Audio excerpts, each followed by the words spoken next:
Good morning. Welcome back to Coffee and Headlines, our morning get together live here on Facebook, where we dissect headlines from our city, state, and country. We take a look at your comments, ideas, and suggestions. We combine all this wonderful information. We put it to good use by connecting with one another, with our destination, with the best Puerto Vallarta has to offer, and a few other things outside of the city. It is a pleasure to see you always, and today is Friday, June 16. As always, we welcome those of you that are watching live for the first time. Let us know by writing the word new in your comment. We'll give you a nice little welcome. If you have something truly important to share, it helps a great deal if you add a capital letter Q to your comment. That way we can be looking for them later on. Today, we have all kinds of things to talk about, from Father's Day to construction reports, from this, that, and the other. So let me set this up on my screen and bring you the news, which of course I have to turn on. There you go. We start with Father's Day. This Sunday, Mexico celebrates Día del Padre, or Father's Day. The celebration became popular in Mexico during the 1950s, and since then, fathers are celebrated in Mexico and many other countries on the third Sunday of every June. And while many families are getting ready to have a great day on Sunday, there are some inequalities going on at City Hall that have ruffled some feathers. Apparently, when Mother's Day took place, all the women in the payroll, and those women that were unionized or not, they all received a day off. And apparently, City Hall has sent out a memo saying that only unionized fathers and not all the parents, all the fathers that are working with City Hall, only the unionized ones are going to get a day off this coming Monday. I don't know if that's going to change or not, but it's interesting to see that the inequality was raised, and I wonder if it's been raised in years past. I want to tell you about SCAL, a professional organization of tourism leaders around the world promoting global tourism and friendship. It is the only international group uniting all branches of the travel and tourism industry. They have chapters in many countries and cities within each country. And I mention this to you because the local chapter, comprised of local hoteliers and travel experts, has made a very important donation to the city of a 5,000-liter water tank and PVC pipes and sprinkler systems to keep the Pitillal Riverside Pathway plants looking properly watered through the year, and thus beautifying this very important outdoor park. Yay! We certainly hope that the city will put this donation to good use. The SCAL organization, in case you're curious, hopes to contribute with paint and lighting and other infrastructure related needs in the future. SCAL, as a worldwide organization, was founded in 1932, and the local chapter has been in existence for 50 years.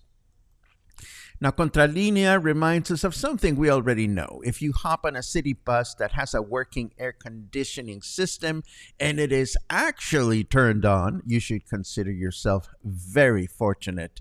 In a matter of days, if not hours, you can start seeing increasing numbers of articles highlighting the fact that local buses are not using their air conditioning, followed by articles in which the bus company will comment that it is not being done because this, that, or the other. The promises that were made last year were never delivered.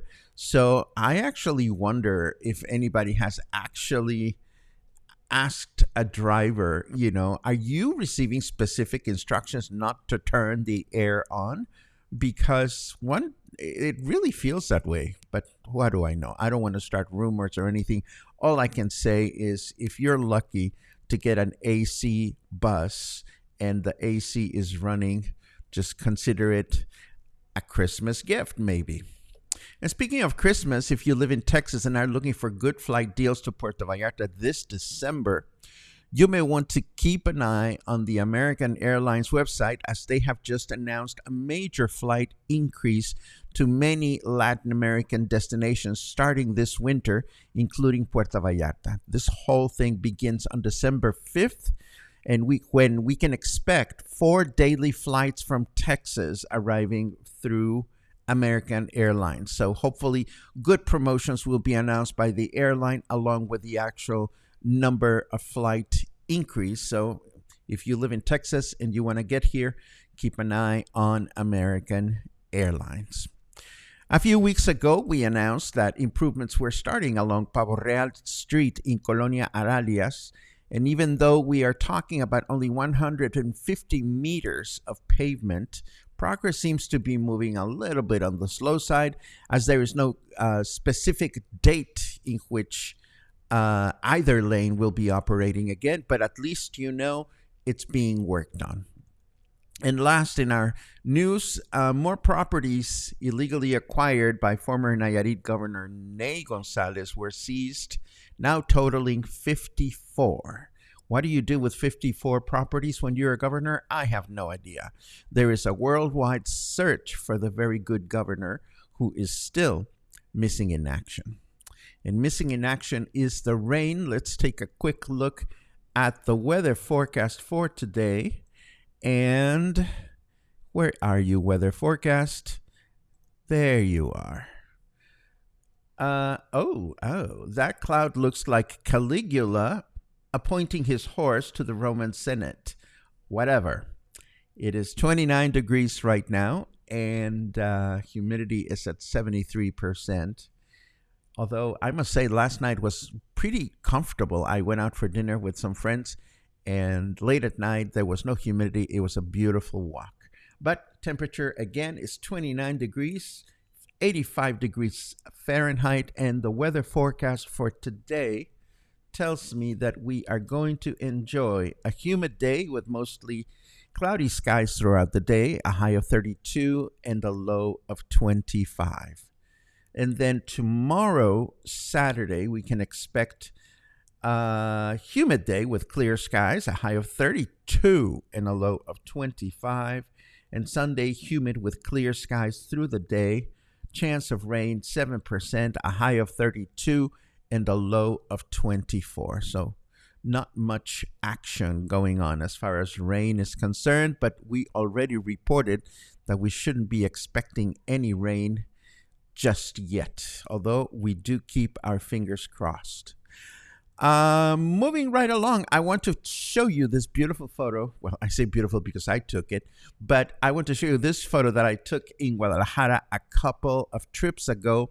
This is the Rotonda de los Jaliscienses Ilustres, or Rotonda of illustrious men and women from Jalisco. It is a monument near City Hall in downtown Guadalajara that was built in 1952, and it features 17 columns, and all around its perimeter, it's a whole block, is a total of 98 spots to bury, or where people can be buried, men and women that have truly made a difference in our state. Obviously, there are many people already there. And I mentioned this today because Informador has produced a beautifully laid out, well illustrated article on some of the heroes that are presently celebrated or whose remains are resting in the Rotonda.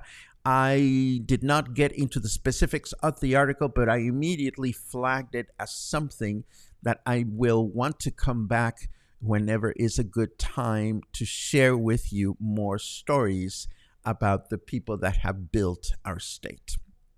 And last, before we get into the Chit Chat section of today's broadcast, while many of you are counting days to return to Puerto Vallarta, I saw some counters today.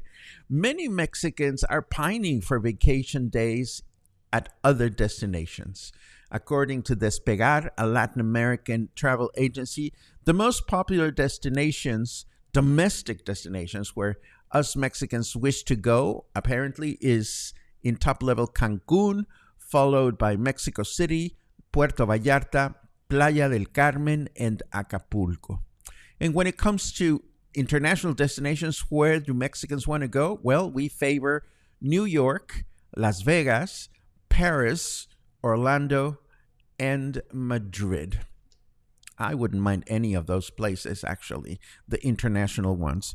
And that brings us to, what are we doing looking at the keyboard? No, we want to look at our Chit Chat screen so that we can take a look at your comments today. Let's see what we have. Well, I started with a thank God it's Friday, of course. Where is our Friday music? Friday. There you go. Let's see. Lots of hellos. Lots of hellos. We're going to check in on Dan today. I think Kathy had her surgery yesterday, and I hope everything went well. Hello, Lars. It's great to see you with us this morning. I know you usually watch later on at night, but you just bring a smile to my face. Let's see what we have. Lots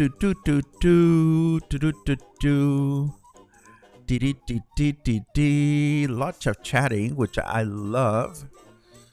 Lots of chat. There's a cue from Logan.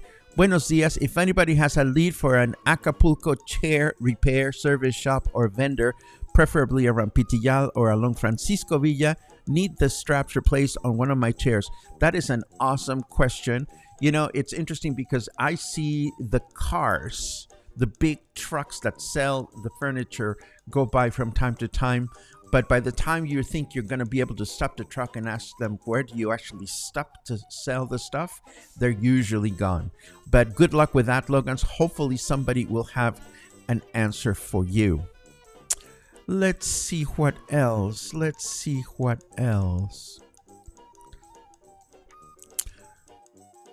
Oh, Angelica says, I thought for Acapulco furniture was passé. Not at all. I mean, it's not very comfortable, but they are pretty. I wouldn't mind having one at home. Let's see. And Catherine says, I can attest to everybody going to Cancun. Of course, Catherine just came back from Cancun. I hope you had a wonderful trip, and I hope it was everything you we're hoping for.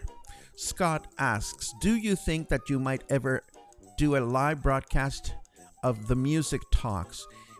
That's a good question, Scott. It comes frequently, whether it's live or whether it is recorded. Unfortunately, as Albert has pointed out, there are issues with YouTube and copyright, as you know, because you've attended. In order to make the connections with the music, one has to be able to listen to the music. And although there are a few sources out there of copyright-free recordings of major classical works, there's a website for that actually. Every time we do anything that has to do with segments of recorded music, even if the segment is just a few seconds long, YouTube frowns, and you can get nasty cease and desist. Cease and desist? Well, stop doing it letters from copyright owners. I know it's a debated issue for a lot of us that are music educators, and unfortunately, there's no work around it. But thank you for asking that. I really wish I could, because I like making those connections with those people that are here. Claude volunteers answer to Logan, which, why can I not put it? There you go. Logan, just down by the church where the old candy bar was, there is a gentleman in a truck that sells them. He may have a lead for you. There you go, and that's not far from where you work. Hopefully you'll be able to find something there. And this, my friends, brings us to the end of your comments and, of course, the end of our broadcast today. It is hot out there. We know that. So please stay well hydrated and stay happy and stay healthy and stay safe from the heat. And if you're elsewhere where it's raining, enjoy. I will hopefully see you again sometime soon. And if not soon, sometime soon, if not tomorrow. That's what I'm trying to say. Have a good day.